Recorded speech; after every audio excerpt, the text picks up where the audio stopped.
आप सभी कैसे हैं? आशा है परिवार सहित सकुशल होंगे। मैं अनामिका जय सनातन जय भारत चैनल में आप सभी का अभिनंदन व स्वागत करती हूँ। पिछले कहानी में आपने तीसरे अवतार वराह अवतार की कथा सुनी। आज मैं आपको नृसिंह अवतार की कथा सुनाती हूँ। कृपया जो लोग चैनल को सब्सक्राइब न किए हों जरूर कर लें। पिछली कहानी में वराह भगवान द्वारा हिरण्याक्ष का वध हुआ तो उसका भाई हिरण्यकश्यप बहुत दुखी हुआ। वह भगवान का घोर विरोधी बन गया। वह अजेय बनने की भावना से ब्रह्मा जी का घोर तप किया, जिससे उसे वरदान मिला कि उसे देवता, मनुष्य, पशु, पक्षी कोई नहीं मार सकता और वह न दिन में मरेगा न रात में। वरदान पाकर वो अपने को अजेय समझने लगा। हिरण्यकश्यप का शासन बहुत कठोर था। देव दानव सभी उसके चरणों की वंदना में रत रहते थे। भगवान की पूजा करने वालों को वह कठोर दंड देता था और वह सभी से अपनी पूजा करवाता था।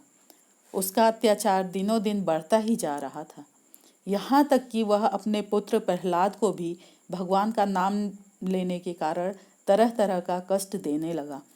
प्रहलाद बचपन से ही सब कुछ छोड़कर भगवान का ध्यान करते थे। वह भगवान के परम भक्त थे।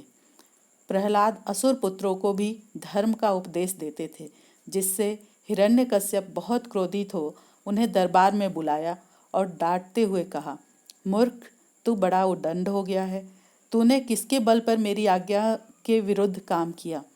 इस पर प्रहलाद ने कहा, पिताजी, ब्रह्मा से लेकर तिनके तक सब छोटे बड़े चर अचर जीवों को भगवान विष्णु का ही आधार है। वही हमारी रचना और रक्षा करते हैं। आप भी अपने मन को उनके प्रति उदार बनाइए। इस पर हिरण्यकश्यप क्रोधित हो गया। तब उसकी आज्ञा पर उसकी बहन होलिका प्रहलाद को आग में जलाकर मारने को तैयार हुई। उसे वरदान प्राप्त था कि अग्नि से उसकी मृत्यु नहीं होगी। पूर्णिमा के दिन होलिका प्रहलाद को लेकर आग में बैठी। तब भगवान ने प्रहलाद को बचा लिया और होलिका उसी आग में जलकर मर गई और प्रहलाद फिर से भगवान के जप में लग गए और बोले, भगवान हर जगह हमारी रक्षा के लिए हैं। प्रहलाद के ऐसा कहते ही हिरण्यकश्यप क्रोध से पागल हो गया और बोला, रे मंदबुद्धि बालक, अगर तेरा भगवान हर जगह है तो बता इस खंभे में क्यों नहीं है? और क्रोध से भरकर उसने खंभे को जोर से घूसा मारा। उसी समय खंभे के भीतर से नृसिंह भगवान प्रकट हुए। उनका आधा शरीर सिंह का और आधा मनुष्य के रूप में था।